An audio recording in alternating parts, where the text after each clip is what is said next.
moi, je recharge de l'Ether maintenant. C'est un risque considérable. Ceci n'est pas un conseil d'investissement. Attention, hein, vraiment, prenez vos responsabilités quand vous faites ce genre de choses. Mais je me dis que c'est quand même une trop belle machine pour qu'elle se valorise pas un petit peu et qu'aujourd'hui, elle est vraiment mal valorisée parce qu'elle a redistribué volontairement tous ses revenus, mais elle peut encore faire marche arrière.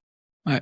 Non, mais la récente, la récente position par rapport au Layer 2, clairement, ça va dans ce sens-là, dans le sens où on va maintenant pivoter et je pense que les revenus. Mais te rends compte quand même du truc. Il change de discours.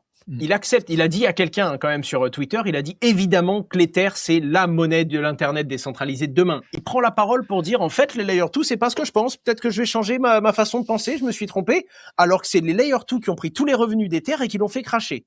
Et pendant cette même semaine, l'Ether il passe à $1880.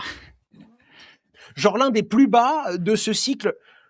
Il y a quand même ma compréhension technique et mon cerveau d'investisseur qui me dit en vrai, c'est un peu de cash, renforce la ligne. Oui. Et quand on me pose très sérieusement la question, est-ce qu'il peut redescendre à $1 200? Ouais, totalement. Je sais qu'il y a une part d'incertitude et que c'est une équation dont on n'a pas tous les inconnus, mais je recharge cette ligne-là. Et d'ailleurs, pour être très franc, dans les mandats qu'on a chez Meria, c'est une grosse position, c'est une grosse conviction.